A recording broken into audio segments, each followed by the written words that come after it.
Here, continuing with our complete guide to kettlebells. One of the next moves I want to go over is just a press, right? And the press seems rather simple, and it is simple.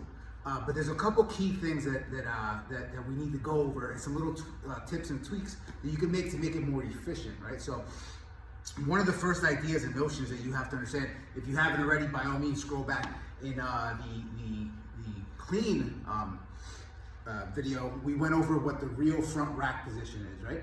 Well, you're gonna have to, and this is why you teach things in a fundamental way, or stacking on top of each other.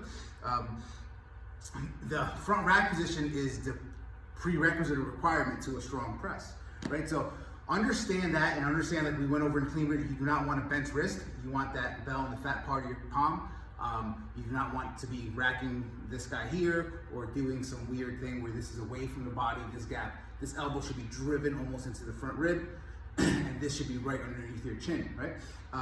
So understand the importance of that, and then in the coming videos, I'm gonna show you a couple techniques and tweaks to increasing your pressing efficiency, and how to actually maximize and how to get stronger without really putting in more work, just being more efficient. So moving on, right? If we understand the importance of that front rack position, now one of the things I want us to do is crank out a couple reps with a bell you could easily press, right? Understand that to press a bell, you have to learn how to clean a bell, and like I went over before, that front rack position is super important, and the key details of that. The other thing is when we press a bell, right? We're here, we're gonna push that guy right overhead. Our biceps should end up by your ear. We're not way out here as best you can, and the palm should be facing forward, right? So as you do that, that makes that alignment, the straightness of the wrist with the elbow and the shoulder working in unison, stacked over the hip, helps you. That's a stronger position.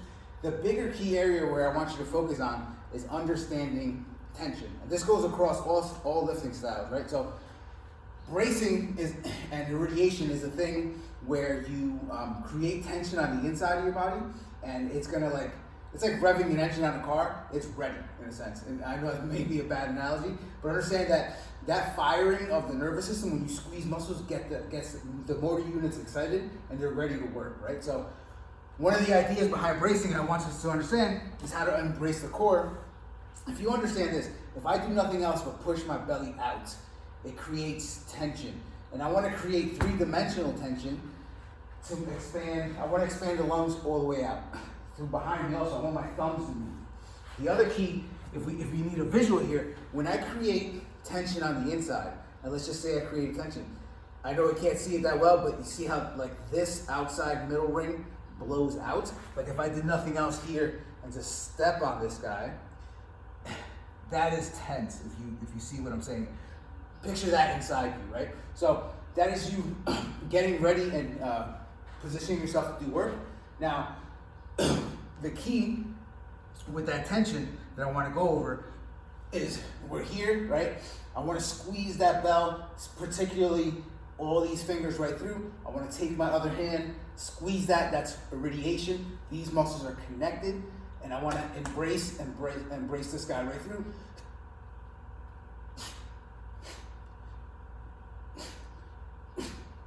Pushing right overhead, right? The other one thing I did not go over, which I apologize, is what to do with your feet. Once you start looking at the press as a full body exercise and not just a thing that you're doing with your shoulder, especially working with kettlebells, you start to understand the bigger picture. You want to root, or you want to take your feet and grab the ground, right?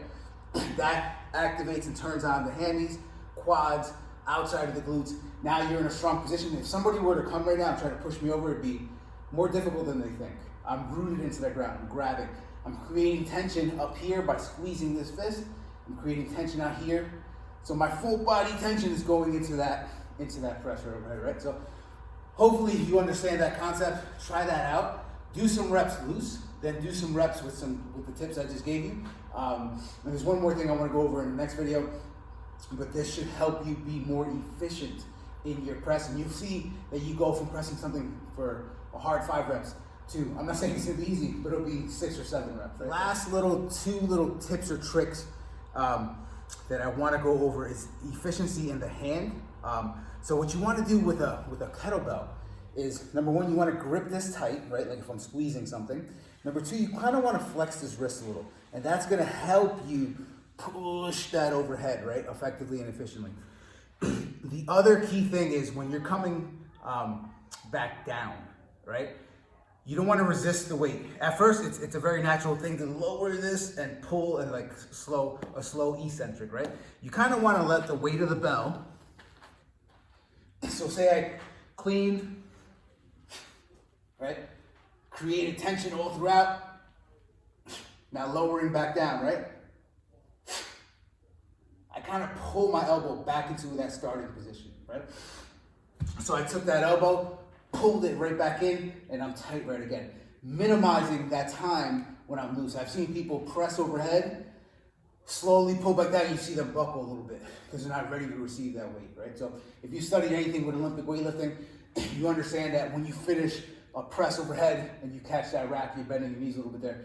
Same ballpark idea, you're getting ready to receive weight, but the bigger thing is that you're pulling that elbow in, the shoulder is staying packed or the scapula is staying down, and we're staying nice and tight, right? And we're ready for that next rep, rooting ourselves into the ground. Hopefully that helps you guys out. Let me know if any questions.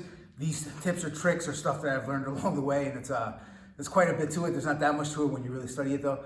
And again, if you guys have any questions, I'm here for you.